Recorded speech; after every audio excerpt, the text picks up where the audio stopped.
Hola Laura, ¿cómo estás? Bienvenida al podcast. Me da muchísimo gusto conocerte, tenerte aquí y saludarte para que hablemos de este tema y que yo creo que no se escucha tanto en algunos países, así es que bienvenida. Muchas gracias, Quetzale. Muchas gracias por la invitación. Es un gusto estar aquí compartiendo contigo. ¿Qué te parece si empezamos hablando de justamente qué es o qué se entiende por e-justice o e-justicia, ¿no? He visto que también así se maneja y qué se busca a través de esta e-justice. Claro.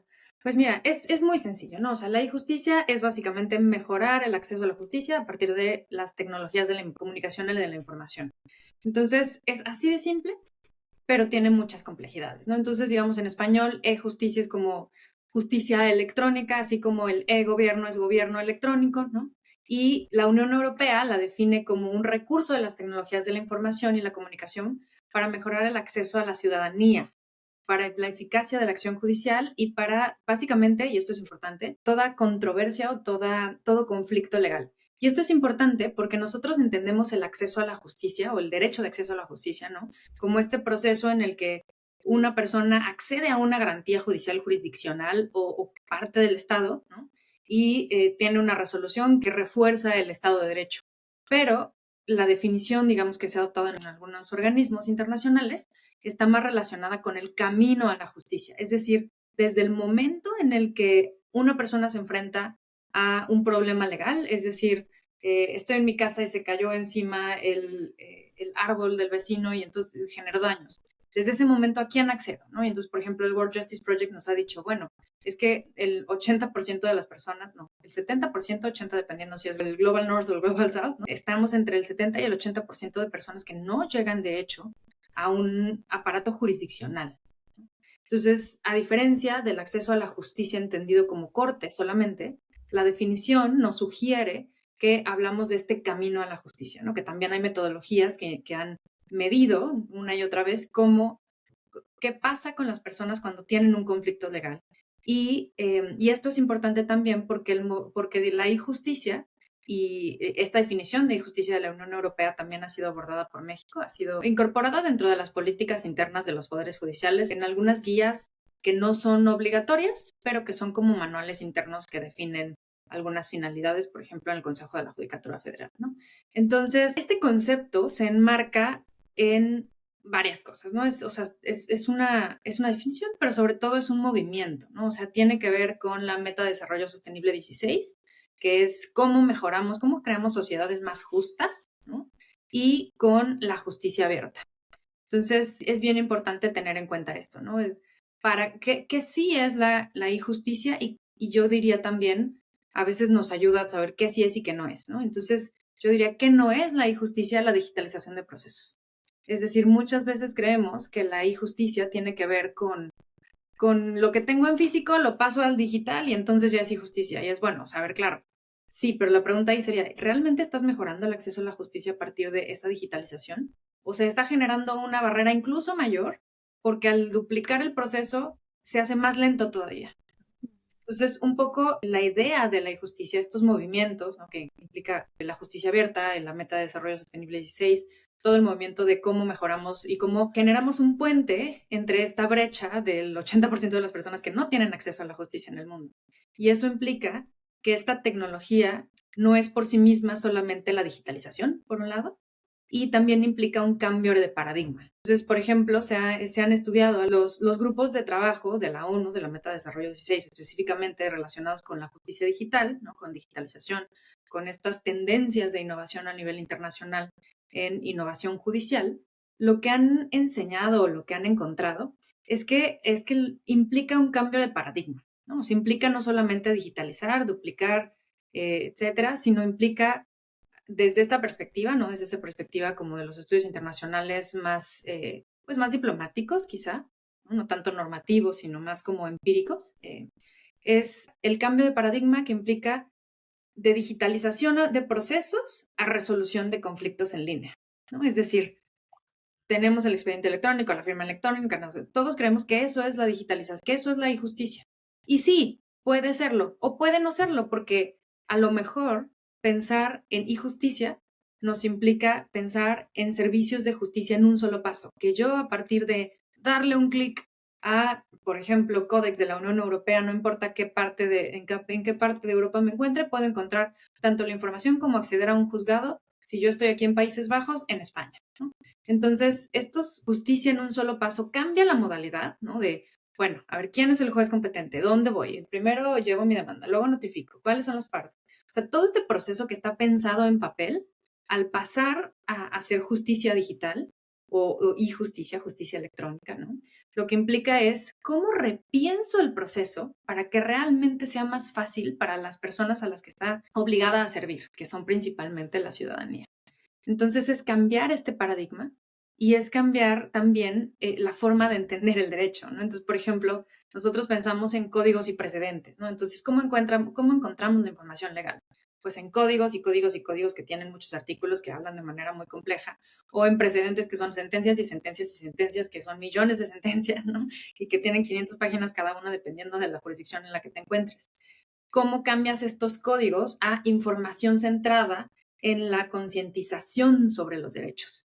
A lo mejor lo que necesitan las personas son infografías, a lo mejor lo que necesitan es que hables con esas personas, a lo mejor lo que necesitan es un WhatsApp, ¿no? Pero todo esto parte también de los principios, ¿no? Y la implementación, que es otro tema, de la implementación de la justicia. Pero este cambio de paradigma implica repensar cómo podemos utilizar esta tecnología de la información y también, sobre todo, no solamente se trata de la tecnología por sí misma, sino que requiere hablar con las personas, un diseño centrado en las personas, y cómo a partir de ese cambio de paradigma se mejoran los procesos. Entonces, un poquito yo diría que eso es injusticia, ¿no? La definición es esa, no mejorar el derecho de acceso a la justicia específicamente pensado en la ciudadanía, cambiando el centro. El centro ya no son las instituciones, no estas instituciones de papel pensadas desde los últimos cientos de años en los que yo, ciudadanía, voy, llevo un papel y entonces todos los procesos se dan centrados a la fecha, ¿no? En los juzgadores, en las juzgadoras, en las instituciones. Si nosotros pensamos en un juicio, ¿no? Por ejemplo, pensamos en un juicio de Estados Unidos, que todos a lo mejor no hemos nunca estado en un proceso jurisdiccional, pero seguramente hemos visto una película gringa, ¿no? Entonces, podemos pensar en este púlpito, ¿no? En el que está un juzgador o juzgadora dando, ¿no? Así el martillazo. ¿En dónde está la atención? ¿Qué se ilumina en el cuarto? O sea, ¿dónde se pone la atención? Pues en los juzgadores, en las juzgadoras, en las instituciones, en esta semiótica que es un proceso centrado en las instituciones y que tiene su razón de ser, que es la formalidad y la confianza. Y en la injusticia nos lleva a pensar cómo cambiamos ese foco hacia las personas, hacia la ciudadanía, para que la ciudadanía no se tenga que mover hasta un juzgado y tener toda esta dinámica, o a lo mejor sí, si es lo mejor para la ciudadanía, porque también puede ser que sí, ¿no? Pero es primero preguntarle y cambiar estos procesos, sobre todo a partir de lo que permite la tecnología, ¿no? Que es esta flexibilidad, poder hacer las cuestiones de manera remota, poder entender a las personas y sus preferencias, ¿no? Y cambiar ese foco hacia la persona. Entonces, el concepto de la justicia centrada en las personas es muy importante dentro del concepto de justicia y de ahí radica su finalidad. Mientras estabas compartiéndonos esto, estaba yo pensando en una pregunta que no sé si caiga en lo bobo o no, pero la voy a formular porque creo que aquí sale la duda de, ¿es necesario para una persona, por ejemplo, yo, ciudadana Quetzali, contar con acceso a Internet para acceder a servicios de e-justicia? Porque creo que ahí entonces entramos como en un tema que, o sea, no me quiero salir tanto de aquí de la línea, pero es interesante saber cuántas personas, dependiendo la región, tienen acceso a servicios de Internet, por ejemplo, ¿no? Creo que depende mucho de la región. Porque si hablamos de Europa, pues diríamos una gran parte podría ser, no conozco la estadística, pero me imagino. Pero, por ejemplo, si hablamos de, no sé, México, he visto en algún lugar, no recuerdo dónde, pero claro, el acceso a Internet es mucho menor, o el hecho de tener un smartphone, un teléfono, ¿sabes? Un teléfono inteligente. En concreto, la pregunta es, si yo soy una ciudadana que quiero acceder a servicios de e-justicia, ¿requiero acceso a Internet o no necesariamente? O sea, ¿también me puede beneficiar aunque yo no tenga acceso a Internet? Claro, esa es una muy buena pregunta y de hecho es un debate que se tiene en todas las legislaturas, ¿no? Que es como, bueno, pero ¿y qué pasa con las personas que no tienen acceso a Internet? Y no solo eso, porque sabemos que hay una brecha digital, ¿no? Entonces, o sea, ¿quiénes son las personas que no tienen acceso a Internet? Pues normalmente personas en situación de vulnerabilidad. E incluso si tenemos acceso a Internet, está la brecha digital, es decir, entre las mujeres tienen menos acceso que los hombres, las mujeres mayores tienen menos acceso que las mujeres jóvenes, y así existen estas brechas digitales que diferencian estas condiciones de interseccionalidad y que entonces discriminan. Entonces, ¿dónde está la injusticia si el uso mismo de Internet está diferenciado? Entonces, una de las interpretaciones que se le ha dado a esto, ¿no? O sea, la definición sí tiene que ver con tecnologías de la información y la comunicación, pero a lo largo de los años, por ejemplo, te doy un ejemplo, cada año se realiza aquí en La Haya el Justice Innovation Forum, que es un foro en el que se reconocen algunas de las tendencias de innovación en la justicia impulsadas por tecnología, pero se ha identificado la tecnología también como nuevas técnicas. Entonces, por ejemplo, hace 2 años estuvo nominada el Estado de Hidalgo, el Poder Judicial de Hidalgo. Y el proyecto con el que estuvieron postulados era un proyecto comunitario, es decir, era un proyecto en el que los juzgadores y juzgadoras tenían facilitadores judiciales y estos facilitadores judiciales en materia indígena resuelven los conflictos de manera comunitaria, entonces no tienen que llegar a un proceso y además se escucha a estas comunidades que tienen sus propias normativas muchas veces, entonces se enfoca en la ciudadanía, en sus necesidades. Entonces, esa tecnología, ¿no? Esta herramienta metodológica que se utilizó fue reconocida como parte de las tecnologías que generan esta innovación en la justicia. Y por eso creo que es importante pensarlo así. No implica digitalizar lo que hay, ¿no? Porque eso normalmente trae más problemas que soluciones, ¿no? ¿Qué pasa cuando leemos un libro y vemos la película? No sé si han visto El Señor de los Anillos y leído El Señor de los Anillos, ¿no? Lees el libro y es una cosa, ves la película y es otra. Lo mismo pasa con las series y lo mismo pasa con los procesos digitales, en los procesos físicos. Entonces, la injusticia no solamente es la digitalización y las tecnologías, sino el cambio de paradigma. Y específicamente en este caso de Hidalgo, el paradigma, como contrario a lo que normalmente hace la justicia, es de esta abogacía personalizada en la que yo tengo una abogada, tú tienes un abogado y nos peleamos y los abogados van y nos representan a una corte, pero nosotros nunca nos vemos, a lo mejor ni siquiera sentimos que nos escuchan. Es un proceso muy cansado en el que terminamos peleando más. Hay estados en los que te puedes representar solo, hay otros en los que nada más que un abogado y abogada puede representarte en un proceso. Entonces, ¿cómo cambiamos esta abogacía personalizada individual al empoderamiento jurídico? Este empoderamiento de las comunidades que implica, que necesita tecnología y que hay muchos ejemplos de cómo chatbots y herramientas tecnológicas, ¿no? O sea, digitales, pues, pero también es la metodología por sí misma. ¿Cómo cambias la forma de entender la justicia? Entonces yo te diría, es un tema, o sea, sin duda es un tema, porque claro, no todos tenemos acceso a Internet y aun cuando lo tengamos hay brechas, ¿no? Y eso es importante considerarlo. Y es importante considerarlo en implementarla. Lo más importante es no perder de vista que la e-justicia no es solo digitalizar un proceso como existe, sino que se requiere pensar en cuál es el problema realmente que se quiere resolver. En este caso era, bueno, a ver, estas personas no se sienten representadas en un proceso, necesitamos hacer algo que se adecue a sus necesidades, ¿no? A sus requerimientos, a sus problemas, entonces hablamos con ellos y entonces generamos una justicia comunitaria que da un resultado mejor a sus necesidades. Entonces, se ha interpretado, o sea, se ha estirado un poquito la liga de qué son tecnologías de la información y la comunicación a la tecnología. A nivel de estándares, yo diría que sí es un hecho que lo que requiere es un cambio de paradigma, de pensar la justicia centrada en las personas. Ahora, bueno, ya continuamos en esta línea, solamente como que me salí un poquito porque me surgió esa duda y supongo que a alguien que nos esté escuchando igual y también le surge la duda, pero si continuamos en esta línea de la e-justicia, me gustaría preguntarte cómo todo esto que nos platicas y nos compartes impacta en la garantía de derechos humanos, porque justamente, bueno, por excelencia diríamos el acceso a la justicia, ¿no? O sea, ese sería como el primer derecho humano, pero si vamos un poco más allá, ¿cómo esto beneficia la garantía de derechos humanos? Pues yo digo que es un camino de dos, o sea, de ida y de regreso, ¿no? Es decir, cuando implementas tecnología, necesitas y afectas, o sea, necesitas tomar en cuenta derechos humanos porque afectas derechos humanos. Y por otro lado, su finalidad, o sea, el uso de la tecnología, tiene la finalidad de mejorar el derecho de acceso a la justicia, tanto procesal como sustantivo. O sea, tanto la tecnología afecta al derecho como los derechos humanos afectan a la tecnología. Específicamente la justicia dentro de su núcleo básico, como bien dices, es el acceso a la justicia.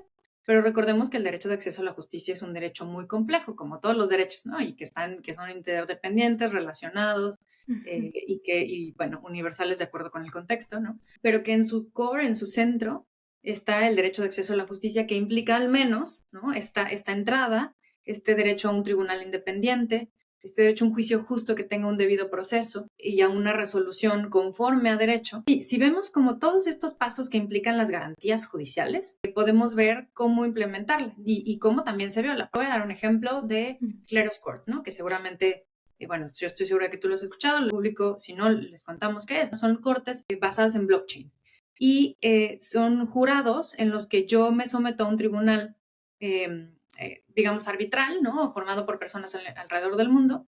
Y en un día, ¿no? Yo puedo firmar un contrato inteligente en el que yo digo, bueno, a ver, tú y yo vamos a construir juntas esta pluma y si hay algún problema, pues a ti te toca esta parte de la pluma y a mí esta. Entonces, firmamos el contrato, cualquier cosa que suceda, no, es que irnos a un proceso es muy difícil, sobre todo si tú estás en Londres, yo estoy en Países Bajos, tenemos jurisdicciones distintas, va a ser un problema. Entonces lo que hacen, por ejemplo, estas cortes, Cleros Courts, un proyecto comunitario, pero es privado, ¿no?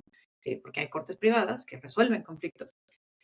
Lo que hace es que tiene jurados y estos jurados están alrededor del mundo y se rigen bajo ciertas reglas. Entonces, una de las cosas que ha sido cuestionadas, por ejemplo, es no se sabe quiénes son los jurados. O sea, yo no sé quién me está juzgando. Entonces, esto es un dilema, es un debate, podemos entrar como profundidad, pero lo que quiero llevar es, la Corte Interamericana ha dicho que no pueden existir jueces ciegos, ¿no? O sea, que yo tengo derecho, como parte del acceso a la justicia y de las garantías jurisdiccionales, a, a saber quién me está juzgando. Porque si no puedo recusar, porque si no, entonces todo este debido proceso como tradicional que entendemos, y que al implementar estas tecnologías, pues a veces no necesariamente es lo mismo. Entonces ahí la pregunta, y es la pregunta que está sucediendo al día de hoy, que es como la pregunta, ¿no? Es, necesitamos ponderar la eficiencia, porque sin duda no hay nada que dé más eficiencia al día de hoy que la justicia digital, ¿no? Y los derechos procesales del acceso a la justicia. O sea, porque por un lado tengo, ¿no? Cortes que tienen un debido proceso, que se seleccionan los jueces, que tienen todas estas garantías de independencia, ¿no? Todas estas garantías que conocemos como parte de las garantías del derecho de acceso a la justicia. Pero pues espérate 10 años a que te resuelvan. Entonces, ¿qué tan justa es una justicia que no llega y que no es? Porque también está el derecho a un proceso expedito, que es parte del acceso a la justicia. La respuesta a los conflictos a partir de la justicia digital en un día te lo resuelve, pero a lo mejor no sigue todos los procesos. Y ahorita te puedo decir que la gente, al menos por ejemplo en Italia, en Reino Unido, tienen una regulación muy interesante, ¿no? Que el punto es que la gente dice, bueno, a ver, ¿no? ¿Qué prefieres? ¿Un largo pleito o un arreglo rápido? Más o menos es previsible, es confiable, es legítimo, sé cómo va a estar y sé que voy a llegar a una solución, pues prefiero eso a llevarme 10 años en un proceso jurisdiccional. ¿Cómo se vincula con la garantía de derechos humanos de estas dos medidas, ¿no? O sea, por un lado, al implementar tecnología, necesitas tomar en cuenta los derechos humanos, específicamente los derechos procesales, que son parte de la garantía del derecho a la justicia, además de todos los demás, ¿no? O sea, la igualdad, la no discriminación, que es como el derecho puente básico, ¿no? De todos los derechos, la accesibilidad, o sea, ¿no? Todos los derechos humanos, la confiabilidad, la privacidad, todo lo que implica la implementación de tecnología y a la vez los derechos regulan la tecnología. Entonces es como este camino de ida y regreso y yo creo que así se vincula la garantía de derechos humanos y todos los derechos humanos en la implementación de la justicia, ¿no? Tú estabas comentando justamente que existían ya ciertos estándares, regulaciones en algunos países y si vamos a nivel internacional, por ejemplo, ¿qué estándares existen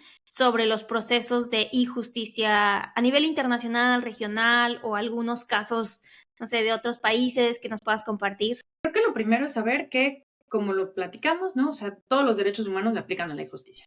Todos, ¿no? O sea, todos los derechos. Pero sin duda, pues el derecho a la información, el derecho a la igualdad, el derecho o la garantía, ambas, ¿no? Tanto sustantiva como procesal del acceso a la justicia, son pues las normas que más se han interpretado en este sentido. Un ejemplo, y esto implica, es decir, pues así como aplican todos los tratados internacionales sobre estos derechos, pues le aplican a cualquier herramienta, incluida la justicia digital. porque hay mucha discusión de, bueno, es que no tenemos en la Constitución ni justicia y se propuso en el 2018 una reforma constitucional, pero no salió. ¿Qué es esto de ley y justicia? ¿Qué hacemos, no? Yo lo que diría es, bueno, pero es que no estamos en la nada. Los derechos humanos le aplican a todos, ¿no? Y entonces todos, todas y todas las herramientas, tanto públicas como privadas, y eso, o sea, eso nos da una base. Ahora, claro que hay algunos lineamientos, algunas cartas interamericanas. Por ejemplo, la Comisión Europea para la Eficacia de la Justicia, que es un proyecto de la Comisión Europea, generan planes que definen las finalidades, ¿no? Entonces, por ejemplo, el plan 2022-2025 en la Unión Europea para la Eficiencia de la Justicia habla de que tiene que haber eficiencia para la justicia, que tiene que haber transparencia, que tiene que haber justicia colaborativa, es decir, que estas herramientas digitales se interconecten a los participantes. Tiene que ser una justicia humana, que es decir, apoyar tanto a los usuarios internos. También está este dilema, ¿no? Si está centrada en las personas o centrada en la tecnología. Entonces es centrada en las personas humanas y sobre todo en las personas a las que está llamada a servir, a las víctimas, a las personas justiciables, ¿no? Una justicia informada que puedas evaluar cuáles son los resultados de esa injusticia y una responsabilidad reactiva. Sobre todo en el marco de los algoritmos actualmente, pues es muy difícil esta justicia responsable y esta forma de combatir algunas de las tecnologías, sobre todo la inteligencia artificial. Entonces te diría, esta es una de las guías, pero hay varias, sobre todo en materia de inteligencia artificial. Cada vez están sacando más guías. Nueva Zelanda, California, Canadá estaba trabajando en una. Reino Unido justo sacaron una guía práctica para la inteligencia artificial en los juicios, en el uso de juzgadores y así, ¿no? Hay muchos de la academia. ¿Qué estándares? Bueno, al final es eso, o sea, todos los estándares internacionales de derechos humanos le aplican y cada estado va generando sus propios estándares o cada región va generando sus propios estándares que normalmente incorporan derechos humanos, pero que además lo particularizan a las dificultades de cada herramienta. Y ahora si nos movemos un poquito en el mapa y vamos a México, justamente, o sea, yo sé que tú has trabajado de cerca con proyectos en México y demás. ¿Nos podrías compartir desde tu experiencia cuál es el avance que ha existido en este tema de injusticia en México? ¿Hay como algún caso relevante o algún ejemplo que nos puedas compartir de cómo esto se ve, no sé, en el día a día de una persona en México, por ejemplo, o de algún proyecto que esté en proceso o algo así? Bueno, hemos hecho varias investigaciones, ¿no? Entonces te diría, hicimos primero una durante la pandemia, que fue el boom. Fue, bueno, ¿qué significa la justicia abierta en línea? Porque ahí, claro, no solamente es justicia digital, sino la justicia abierta, es decir, ¿cuál es la finalidad de la justicia? Y es aplicar los principios del gobierno abierto a la justicia y entonces es la transparencia, la colaboración y la participación. ¿Y eso cómo se hace, no? Hicimos un estudio para ver qué tanto las dinámicas de los tribunales están centradas en las personas. Por ejemplo, la Suprema Corte tiene unos cómics que se llaman narrativa gráfica, ¿no? En la que llamó a la comunidad a decir, estas son las sentencias que estamos emitiendo. ¿Cómo generamos una historia? Porque, a ver, es dificilísimo leer y esto está pasando, ¿no? Ahorita la Corte dijo y entonces se inventa un discurso y pues cómo, o sea, ¿quién va a saber si eso es cierto o no es cierto? Porque, pues, a ver, échate, ¿no? Sí. Sentencia para saber si la Corte dijo o no dijo lo que se dice que dijo. Un poco atendiendo a estos principios de justicia abierta, esta primera investigación lo que encontró es que seguimos en eso, ¿no? Que seguimos pensando desde una perspectiva institucional lo que para las personas internamente dentro de los poderes judiciales es justicia abierta o es injusticia. Sí hay ejemplos interesantes, hay algunos ejemplos comunitarios, hay algunas iniciativas. El año pasado hicimos un estudio, un diagnóstico de justicia digital en México, específicamente en el Consejo de la Judicatura Federal. Hicimos un estudio en 3 partes, ¿no? Es decir, normatividad, tecnología y organizacional. Entonces, elegimos estas 3 partes porque son los elementos que a nivel tanto académico como de estándares internacionales se han mencionado como necesarios para implementar injusticia, o sea, analizarlos. Entonces, por ejemplo, en la perspectiva normativa en México de injusticia, lo que encontramos es que está desarticulada. Es decir, la ley de amparo desde los 2000, desde el 2000, no recuerdo si es 2018, 2011, ¿no? Creo que es 2011. Mucho antes de la pandemia ya preveía el juicio en línea, ¿no? Y la ley penal, en la reforma penal del 2008 ya trae también temas de buzones electrónicos. En materia laboral tiene también la necesidad de buzones electrónicos que atiende un problema muy concreto, ¿no? Que hubo en México de, bueno, es que te notificaron, pero al final realmente nunca te enteraste. Entonces, así como estos ejemplos muy, muy concretos, no hay una normatividad específica que te diga qué es injusticia. Durante la pandemia se generaron muchos acuerdos, sobre todo porque ahí sí hubo la necesidad. Es bueno, a ver, o sea, no puedes ir a trabajar y entonces el Consejo de la Judicatura sacó muchísimos acuerdos que definen la firma electrónica, las notificaciones electrónicas, ¿no? Entonces, ahí se generó una regulación mucho más importante, claro, basado en las reglas marco, ¿no? O sea, está la ley de firma electrónica, la ley de archivos, que hablan de digitalización de procesos estatales, o sea, gubernamentales, cualquier entidad de gobierno, incluida la justicia. Pero lo que se encuentra es eso, ¿no? O sea, a nivel normativo está desarticulado. O sea, si tú buscas qué es justicia digital, creo que lo más cercano sería el Código Nacional de Procedimientos Civiles que se emitió en junio del año pasado y la ley MASC, ¿no? Que hablan de incorporación de tecnología para mejorar el acceso a la justicia y que definen algunos principios como neutralidad, como la posibilidad de decidir, ¿no? Justo esto que comentabas. ¿Qué pasa si yo no tengo internet? Entonces, ¿qué hago? ¿No accedo a la justicia? No, puedes elegir seguirla con los procesos tradicionales, que todo esto ha llevado muchas discusiones, ¿no? Pero ya se han empezado a generar en materia civil estos conceptos, un poco tendiendo a la digitalización, y esa sería otra de las conclusiones que encontramos. Todas las reformas, salvo estas últimas, que sí tienen que ver con necesitamos modificar la forma en la que pensamos la justicia, cómo se implementa, eso ya es otro tema, ¿no? Pero antes del año pasado, y prácticamente el 98% de las reformas y de estas menciones en diferentes leyes que implican la digitalización de la justicia en México tienden a eso, a digitalizar los procesos existentes y digitalizar pedacitos de procesos existentes, ¿no? Para acceder necesitas firma electrónica. Oye, pero ¿qué te pasa si tengo firma avanzada y no firma electrónica? Entonces, todos esos temas, ¿no? Pero entonces eso, o sea, por el lado normativo, pareciera que falta una cohesión que dé claridad a estos procesos. Hasta la fecha no se ha tenido un proceso tal cual en el que alguien diga, oye, es que no está, afecta mi seguridad jurídica el hecho de que no tenga claro lo que es justicia digital. No, eso no existe.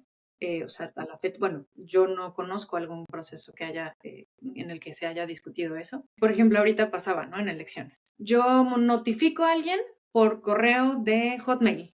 Y entonces, como ya lo notifiqué por Hotmail, ya está notificado.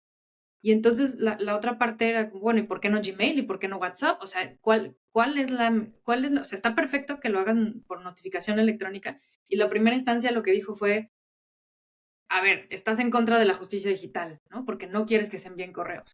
Y lo que decían una de las partes era, es que no tiene que ver con que si usas o no usas la tecnología, tiene que ver con cuál tecnología utilizas, porque tiene que ser la más segura, la más confiable, tienes que haberle dicho que que esos son los correos, ¿no?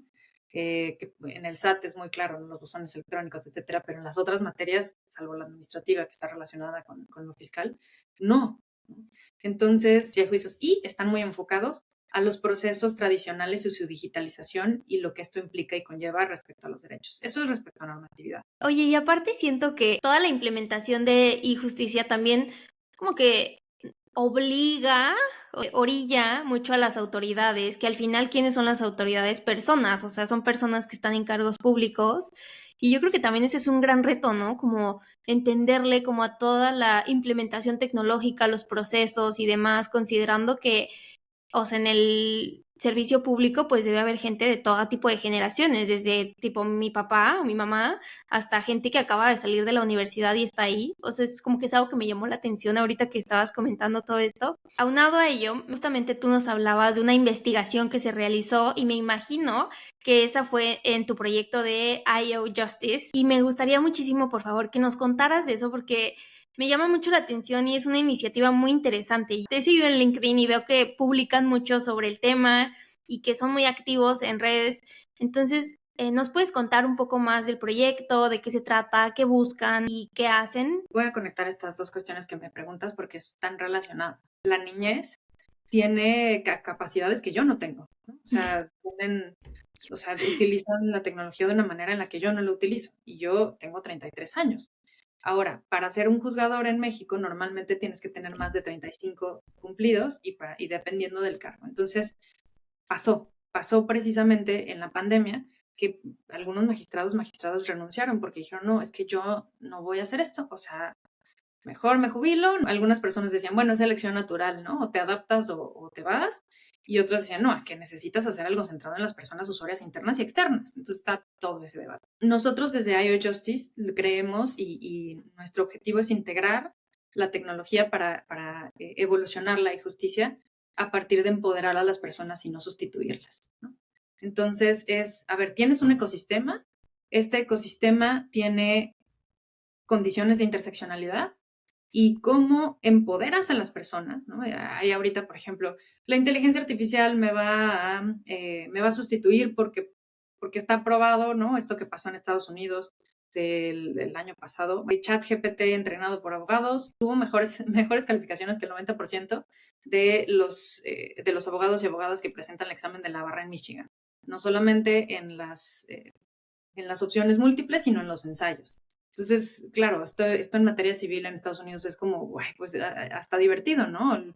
Esto de entrenar a una máquina, de hacer hackatones en los que competimos entre quién hace mejor un contrato, esto que sucede en algunas materias, como, ¿no? En Londres sucede mucho en el Legal Techies, pero cuando ya lo vemos, cuando sucede, ¿no? Un proyecto de IO Justice es Yellow Lucía y es una inteligencia artificial pensada por abogados para abogados y genera texto. Entonces sí nos ha pasado, o sea, sí tenemos aunque está pensada por abogados, genera miedo. Es como, oye, esto me contesta mejor que un secretario o secretaria de estudio y cuenta. Y sí, o sea, sí se genera esta situación. Entonces, por eso, para nosotros es muy importante mejorar el acceso a la justicia desde el empoderar a las personas. Es decir, claro, pero es que no vas a pegar y copiar y pegar esto. Es que esto te da una búsqueda que haces en 6 horas, la vas a hacer en 2 minutos. Entonces no se está sustituyendo, te está dando más tiempo. Entonces, lo que hacemos nosotros desde esa filosofía, desde empoderar a las personas, ¿no? Porque la tecnología tiene que estar centrada en las personas y partir de las personas, ¿no? Diseño centrado en las personas por personas diversas para que no haya desigualdades y bueno, todo lo que implica ese diseño. ¿Cómo lo hacemos? Lo hacemos a partir de 3 servicios, ¿no? Es educación, entonces damos cursos, por ejemplo, ¿no? De inteligencia artificial a juzgadores, de e-justicia, ciberjusticia, democracia digital, de entender ante este miedo de, bueno, esto está muy bien, pero ¿y de qué se trata? ¿Con qué se come? Educar, ¿no? Formar, co-crear esta formación. Desarrollo, que también tenemos desarrollo a la medida y también tenemos servicios pensados por abogados para abogados, siempre con una base de justicia abierta que tiene sus metodologías. Y consultoría. Nos han pedido, por ejemplo, cómo digitaliza una audiencia mercantil, ¿no? Porque el código, ¿no? de cierto estado me dice que tengo que ir que para notificar sobre la audiencia, dice así el código, ¿no? Dice, ve y tócale a la puerta 3 veces y pega el escrito, el acuerdo. Entonces, ¿cómo digitalizo eso? Y es claro, pues o sea, hay principios. Entonces, ¿cómo interpretas el derecho? Y también cómo incorporas tecnología que no sea, pues que no discrimine, que no dañe los derechos de privacidad, etcétera. Entonces, eso es un poquito lo que hacemos, ¿no? Desarrollo, educación y consultoría, y con el objetivo de mejorar el acceso a la justicia, pero siempre pensando en las personas y pensando que la tecnología por sí misma no soluciona problemas si no toma en cuenta el contexto. Puede incluso empeorarlos. ¿En dónde podemos encontrar a IO Justice por si alguien quiere seguir más de cerca lo que hacen o quiere acercarse a ustedes para alguno de estos servicios que nos cuentas? Claro, es IO Justice, iojustice.tech, TSH. Entonces, ahí está nuestra página, atendemos vía WhatsApp a partir de ahí, o estamos en todas las redes sociales que se pueden encontrar igual ahí en la página iojustice.tech, iojustice.tsh, y pues ahí estamos posteando constantemente, como bien decías, tenemos redes, ¿no? Por ejemplo, somos parte de la red interamericana de gobierno abierto, de justicia abierta, y siempre estamos poniendo a disposición información que consideramos relevante. Nos ha pasado que ante la emoción, porque sí es muy emocionante la tecnología, ver lo que puede hacer, de repente yo digo, bueno, me voy a gastar 80 millones en cierto proyecto que a lo mejor no está pensado para jueces.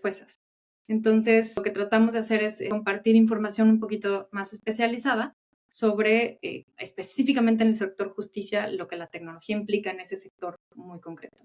Laura, muchísimas gracias por haber estado aquí, por compartir con nosotras y nosotros toda esta información. Es muy valioso, es muy interesante además. Entonces yo espero que las personas sigan a IO Justice y yo soy testigo de que publican cosas muy interesantes. Yo justo te decía que soy fan de la tecnología, o sea, no me meto tan a fondo, pero me encanta estar viendo qué está pasando y me parece fascinante. Así es que muchísimas gracias por haber estado aquí. Muchas gracias, Quetzalí, muy, muy amable y pues sigamos discutiendo este tema. Es larguísimo, o sea, está ahí, es enorme, es demasiado, es emocionante y pues la verdad es que también no es el futuro, es el presente y hay que entenderlo. Sobre todo hay que sacar la cabeza, ¿no? O sea, no podemos decir, no, es que ya se fue la pandemia, no vamos a ver la justicia. No, o sea, llegó para quedarse. 2030 todo va a estar digitalizado de acuerdo con las proyecciones del ritmo que lleva, pues sí, la digitalización de todos los procesos, incluyendo los gubernamentales. Entonces, hay que saber y pues tomar lo mejor de lo que la justicia digital nos da.